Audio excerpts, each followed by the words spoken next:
Okay, so colour fastest to rubbing পড়বো আমরা এই মুহূর্তে। যে কালার ফাস্টেস্ট টু রাবিং বলতে কি বোঝায়, যেমন পাশে তোমরা একটা চিত্র দেখতে পাচ্ছ যে একটা কার্পেট থেকে ঘষে কালার উঠানো হচ্ছে। So colour fastest to rubbing বলতে যেটা বোঝায় যে ঘর্ষণের ফলে কোন একটা টেক্সটাইল মেটেরিয়াল থেকে কোন একটা ডায়েট মেটেরিয়াল থেকে কালারটা উঠবে কিনা সেটাকে কালার ফাস্টেস্ট টু রাবিং বলছি আমরা। সো আমরা যদি একটু দেখি এখানে কি বলছে, যে color fastest to rubbing is the resistance of fading or dyed textile when rubbed against a rough surface. যখন একটা রাফ সারফেসের এগেইনস্টে ঘষা হয়, তো that means the resistance of the textile material against any kind of rubbing is called rubbing fastness. তাহলে ঘর্ষণের colour উঠবে কি উঠবে না সেটা থেকে সেটাই নির্ণয় করাটাকে রাবিং ফাস্টনেস প্রপার্টিজ বলছি। তো যেই ডাইসের ঘর্ষণের ফলে কালার উঠবে না সেটা তত বেশি ভালো। So mainly two types of rubbing রয়েছে আমাদের। সে একটা হচ্ছে ড্রাই রাবিং শুকনো অবস্থায়, আর একটা হচ্ছে ওয়েট রাবিং যেটাকে আমরা ভেজা অবস্থায় রাবিং বলছি। So determination of rubbing fastness কিভাবে ডিটারমিনেশন করব, সে ডিটারমিনেশনের জন্য আমাদের একটা মেশিন রয়েছে, সেটাকে ক্রক মিটার বলে। সেটা এটিসিসি বা আইএসও সার্টিফাইড হতে পারে। ক্রক মিটার রয়েছে, সেটা ক্রক মিটারে কি করা হচ্ছে, ক্রোয়ার সাথে লাগতেছে গ্রে স্কেল ফর স্টেইনিং, যেটা আমরা আগে দেখে এসেছি। এন্ড প্রথমে কি করতে হচ্ছে যে the rubbing fastness tester check the colour transfer from surface to another color textile material and other surface by the rubbing and wet condition. It is applicable to textile made from all fiber, yarn and fabric, otherwise printed also. So এখানে printed এর ক্ষেত্রে আমরা rubbing ফাস্টনেসটা check করতে পারবো, যে তুমি একটা T shirt print করেছো, তোমার এই টি শার্টের প্রিন্টিং এর কালারটা থাকবে কি থাকবে না, উঠে চলে যাবে কিনা। So principle of determining rubbing fastness কিভাবে করতে পারি, বলা হচ্ছে এই colour specimen is rubbed with a test cloth under a controlling. এরকম একটা ক্রক টেস্ট ক্লথ রয়েছে যেটা আমাদের ক্রক মাস্টারের নবে লাগিয়ে দিতে হয়। Okay, colour fastness transfer to with cloth assumed by the comparison with grey scale for staining and grade for sign. So আমরা পরের স্লাইডে যদি আরেকটু ক্লিয়ারলি দেখতে চাই এবং বুঝতে চাই, তাহলে যদি দেখি যে এখানে কি কি লাগতেছে আমাদের। ইকুইপমেন্ট যে ক্রক মিটার, এই যে এটাকে আমরা ক্রক মিটার বলছি। কটন রাবিং কটন, যেটা নবের মাথায় লাগিয়ে দিব, অর্থাৎ যেটা লাগিয়ে ঘর্ষণ করব যেটাতে কালারটা ট্রান্সফার হবে। এর আগে কিন্তু আমরা লাগিয়েছিলাম মাল্টি ফাইবার ফেব্রিক, এখানে যেটা লাগাচ্ছি সেটা হচ্ছে কটন রাবিং ক্লথ বা রাবিং কটন বা রাবিং ক্লথ নামে পরিচিত। তারপরে সাথে থাকতেছে গ্রে স্কেল, স্টপ ওয়াচ, তারপর colour matching cabinet. Stop watch লাগবে না কারণ টার্ন গুললেই হবে। ওকে, তো test specimen sir I have ready করব। Question sir. হ্যাঁ বলো। ওকে, তো টেস্ট স্পেসিমেন কিভাবে স্যার করব, যে আমরা কি, না স্যার আমি যেটা বলতে চাচ্ছিলাম স্যার, আমরা কি সব ধরনের ফেব্রিকই স্যার রাবিং টেস্ট করতে হ্যাঁ পারবো স্যার? সব যেমন ধরনের কি কি ফেব্রিকের রাবিং ফেব্রিক? টেস্ট করতে পারবো। না স্যার আমি যেটা বলছিলাম একদম স্যার যে পাতলা ফেব্রিক গুলো যেগুলো হ্যাঁ আছে হ্যাঁ, স্যার, ওটা রাবিং এনি ডাইট স্যার ওটা। Material we can. তোমার যে ল জিএসএম এর ক্ষেত্রে সমস্যা হতে পারে, স্যাম্পল সেরে গেলে সমস্যা কি, আমাদের কোনো সমস্যা নেই। দেখো, তো এমন ভাবে করতে হবে যেন সেটা সিরে না যায়। এর চেয়ে বেশি যদি হয় যে স্যাম্পল যেটা রাবিং ফাস্টনেসে সিরে যায়, তাহলে তো সেটা ডেলিভারি দেওয়াই যাবে না বায়ারকে, ঠিক আছে না? জি স্যার, আমি মানে এটা বলতেছিলাম যে ওকে, অনেক তো দেখো, অনেক ঠিক fabric. Size of the sample 15x5x13 centimetre, অর্থাৎ এখানের যে এরিয়াটা আছে এই সাইজে আমরা করে নিব। এইখানে একটা ক্লেম্প রয়েছে। তো তারপর কি কন্ডিশনিং তো অবশ্যই করতে হবে আমাদের অ্যাকর্ডিং টু দ্যাট স্ট্যান্ডার্ড অ্যাটমসফিয়ারে। তারপর কি বলা হচ্ছে যে ক্রক মিটার। ওকে, তো আমাদের দেখো টেস্টের শুরুতে কি করতে হবে, মনে করে একটা ফেব্রিক রয়েছে, সেই ফেব্রিকটা থেকে আমাদের রিকোয়ারিড অ্যামাউন্ট, এই অ্যামাউন্ট নির্দিষ্ট লেন্থ এবং উইথে কেটে নিব। কেটে নেওয়ার পর এই স্যাম্পলটাকে এখানে ফেব্রিকটাকে এর উপর মাউন্টেন করে দিব। এখানে কিছু ক্লিপ আছে এরকম, এরকম কাটা কাটা ক্লিপ আছে যেটা দিয়ে উপর থেকে প্রেস করলে এখানে সোজাভাবে বসে যায়। তারপর এই যে নব দেখতেছো, এই যে নবটা, এই নবের মাথায় রাবিং ক্লথটা লাগিয়ে দেওয়া হয় এবং এটা ওজন 9 নিউটন ওজন ক্রিয়েট করছে। তারপর এখানে হ্যান্ডেলটা ধরে 10টা টান দিতে হয়। তাহলে তারপর আমরা অ্যাসেস করব যে এটার কালারটা উঠছে কি উঠে নাই। ওকে, তো সাইজ অফ দ্য ফেব্রিক আমরা দেখেছি, তারপরে টেস্ট প্রসিডিউরটা আমরা দেখেছি 5x5 সেন্টিমিটার, যে দেখো এই যে এটা ধরে ঘোরাতে হয়। ওকে, এই যে যে কথাগুলো বললাম যে ওয়েট অফ দ্য ফেব্রিক, যে রাবিং ক্লথটা এখানে ক্লাম্পের সাহায্যে লাগাতে হচ্ছে, ঠিক আছে? তো তারপরে দুই প্রকার, ড্রাই র্যাবিং এবং ক্লথ র্যাবিং এর ক্ষেত্রে, ড্রাই র্যাবিং এর ক্ষেত্রে তো কোনো ঝামেলা নাই।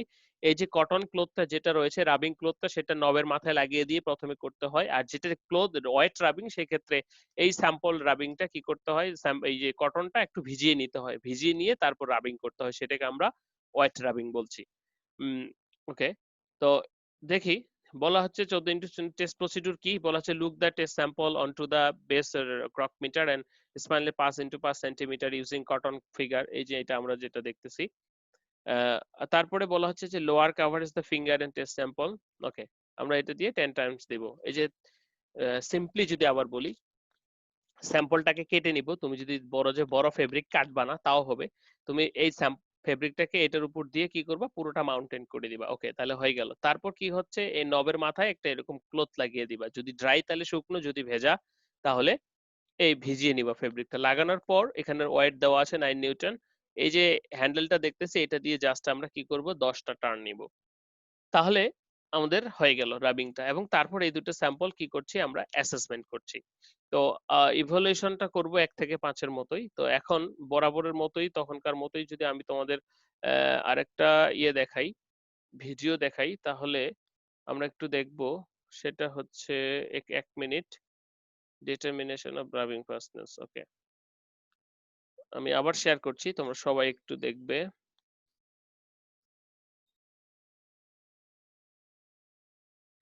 ওকে, so determination of rubbing fastness আমরা মেজার করব। তো determination of rubbing fastness measure করার জন্য আমাদের যে সমস্ত জিনিসগুলো দরকার সেগুলো আমরা দেখলাম। তো প্রথমে দেখি যে কি কি লাগে। আমাদের এই যে মেশিনটা দেখতেছি, এটাকে আমরা ক্রক মিটার বলতেছি, ঠিক আছে? ওকে, এবং সাথে লাগতেছে কটন ফেব্রিক যেটা। ওকে, তো আমরা এখন কি করছি, স্যাম্পলটাকে কেটে নিব, এবং সাথে এই যে কটন ফেব্রিকটা রয়েছে, ডিস্ট্রিক্ট ক্লথ রয়েছে। আমাদের আগে অবশ্যই 4 ঘন্টার মতো সেটাকে কন্ডিশনিং করে নিতে হবে। ওকে, কন্ডিশনিং এর পর এভাবে আমরা ফ্ল্যাট করে নিব, নেওয়ার পর স্যাম্পলটাকে কেটে নিব। অবশ্যই আমরা প্রান্ত থেকে নিব না, মাঝখান থেকে নেওয়ার চেষ্টা করব ফর বেটার পারফরমেন্সের জন্য, বা একুরেট পারফরমেন্সের জন্য, অ্যাকুরেসির জন্য। ওকে, কোনো ভাঁজ বা রিঙ্কেল এরিয়া থেকে নেওয়া যাবে না। ওকে, আমরা কেটে নিব, 15 মিলিমিটার কেটে নিব। দেখো,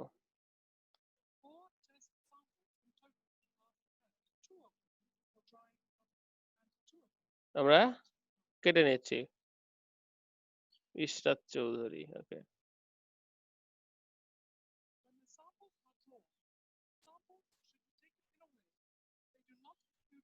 ওকে, আমাদের মাপা হয়ে গেল, তারপর এটাকে আমরা কেটে নিব।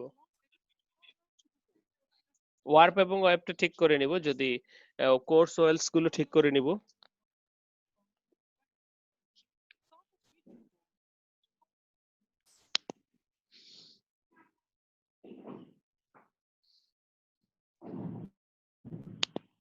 কেটে নিচ্ছি স্যাম্পলটাকে।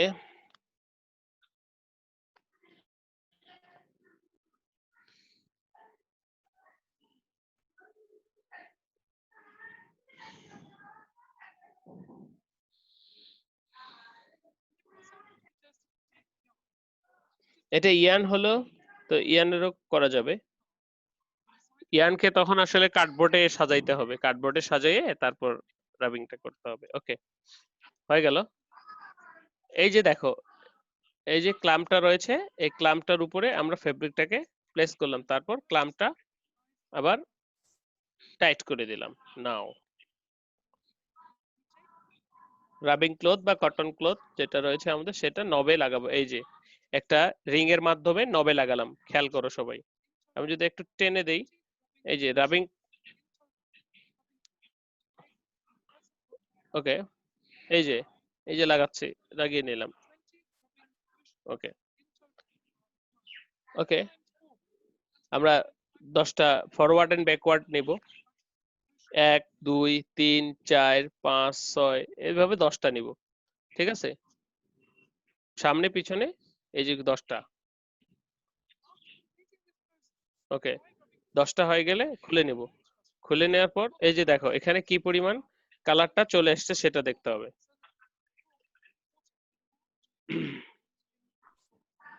ওকে, তারপর ওয়েটের ক্ষেত্রে শুধুমাত্র ফেব্রিকটাকে ভিজিয়ে নিব। ওয়েট রাবিং এর ক্ষেত্রে আমরা এখন একটু দেখব। সেম সাইজের ফেব্রিক স্যাম্পল করে নিব, একটাতে আবার করা যাবে না কিন্তু, হ্যাঁ, যত ভিন্ন ভিন্নটা করে নিতে হবে। সেম সাইজ 15x4 কেটে নেব।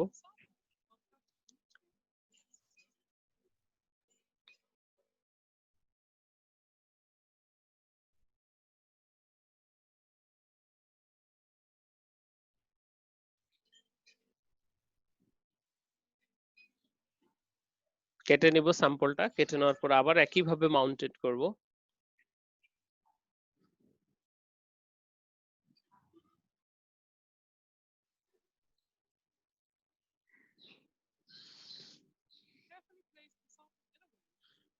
अगेन আগের, ওকে, নিলাম। রাবিং ফেব্রিকটাকে এবার একটু ভিজিয়ে নিব, যেটা ভিজানো ছিল সেটা এখন লাগাবো। প্রেসার ফুটে লাগালাম এবং 10টা টার্ন দিব। अगेन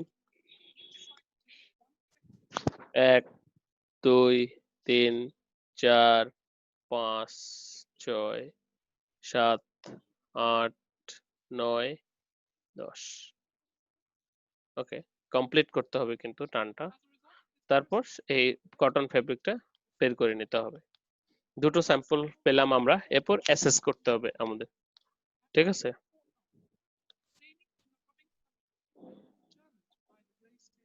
ওকে, চলো এবার আমরা ডিটারমিনেশন করি যে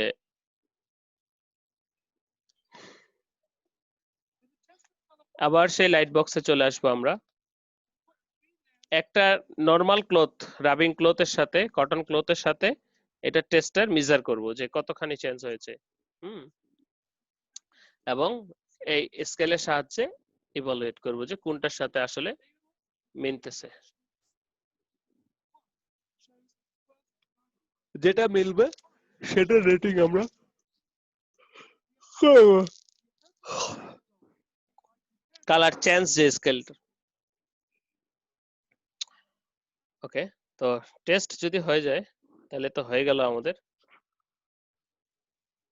তো এই ছিল আমাদের কালার ফাস্টনেস টু রাবিং, যেটা সেটা আমরা দেখলাম। ও হোপফুলি তোমাদের ক্লিয়ার।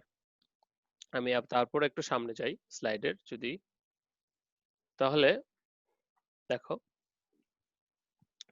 রাবিংটা তো আমরা বুঝেছি যে ঘর্ষণের ফলে কালারটা কি পরিমাণ উঠবে সেটাকে আমরা বলতেছি রাবিং, তাই তো?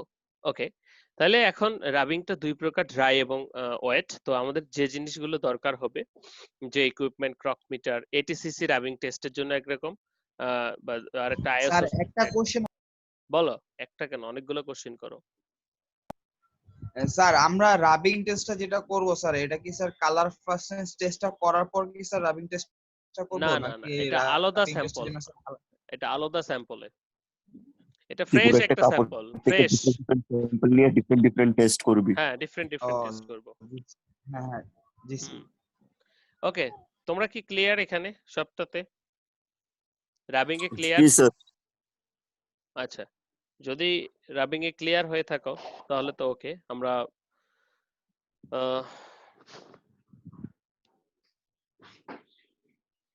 যদি রাবিং এ কোনো প্রবলেম না থাকে তাহলে ঠিক আছে।